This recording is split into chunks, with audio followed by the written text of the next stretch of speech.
Exécution commanditée du journaliste Martin Zogo. Les Camerounais exigent la tête des commanditaires ou la démission du président Paul Biya. Après maintes exécutions de journalistes, membres de la société civile et prélat sans suite, le cinquième pouvoir au Cameroun exige de plus en plus le départ du président Paul Biya pour incapacité de gestion du pays.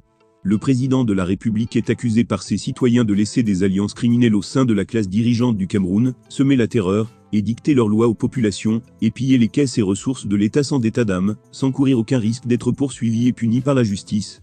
Les voix s'élèvent de plus en plus pour exiger son départ du poste de président de la République du Cameroun pour inertie, indifférence et laisser-faire. Une fois de plus, un journaliste de renom a perdu la vie au Cameroun de manière brutale. Assassiné sur commande par un escadron de la mort. Cette exécution s'ajoute à la liste de plusieurs autres exécutions qui ont eu lieu dans le passé. Le gouvernement a toujours mis sur pied une commission d'enquête qui n'a jamais abouti ou qui a abouti, mais sans conséquence pour les commanditaires de ces crimes. Laissant dans la mémoire nationale l'impression que tous ces crimes non élucidés sont commandités par des personnes hautement placées dans la hiérarchie du pouvoir au Cameroun. Le sentiment s'installe dans le pays qu'il existe des gens qui sont capables d'ôter la vie à d'autres sans courir le moindre risque d'affronter la justice pour ces actes abominables. On accuse le président Paul Biya d'être celui qui favorise cette situation à cause de son laxisme, la perte de temps, qui le caractérise dans ses décisions et le manque de poigne, lorsqu'il faut punir ses collaborateurs. Ces collaborateurs causent des dégâts énormes, tous les jours dans la gestion du pays. Il n'existe aucun dossier important au Cameroun dans lequel ces collaborateurs n'ont détourné les fonds, ou saboté la réalisation. Mais il les laisse faire, laisse pourrir la situation et même quand il reçoit les rapports des enquêtes qui déterminent clairement les fautifs, il ne passe pas à l'action, et les laisse continuer à sévir, vider les caisses de l'État, et maltraiter les populations.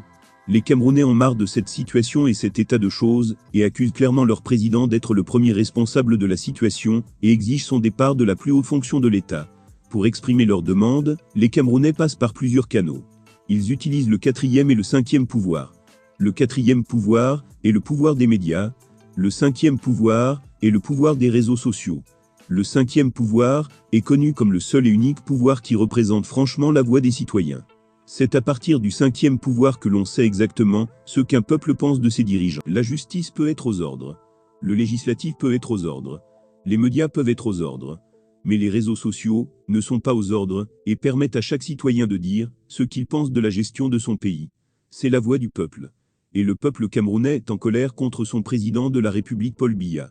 Quelques réactions dans les réseaux sociaux sur leur président. Que le président Biya parte s'il veut couvrir les assassins de Martinez. C'est même quel pays ça? Des vieux de 90 ans, qui ne maîtrisent plus rien dirigent leur arrière-petit-fils. Il a laissé des satanistes prendre le contrôle du pays, et ne pense qu'à s'agripper au pouvoir, jusqu'à sa mort. Il ne possède aucun sens de l'honneur. Depuis un an il a le rapport sur la gestion des fonds du Covid sur sa table. Il sait qui a fait quoi et il les laisse continuer à diriger le pays, et à voler encore plus d'argent. Il les a laissés voler des centaines de milliards pour la construction des stades, qui ne sont même pas encore terminés. Et ils veulent encore voler plus, et va les laisser faire. Il est croulant, son successeur institutionnel est même plus croulant que lui, le président de l'Assemblée nationale est tout aussi croulant. Des vieux qui s'agrippent au pouvoir.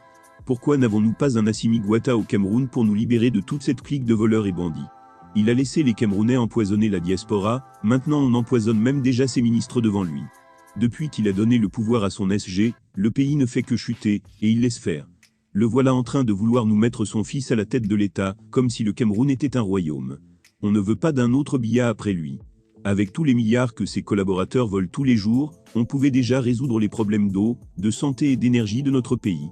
Et il est toujours en train de se plaindre du manque des moyens, alors qu'on vole tout cet argent devant lui. Qu'il parte. Quelqu'un d'autre peut diriger 100 fois mieux ce pays que lui aujourd'hui.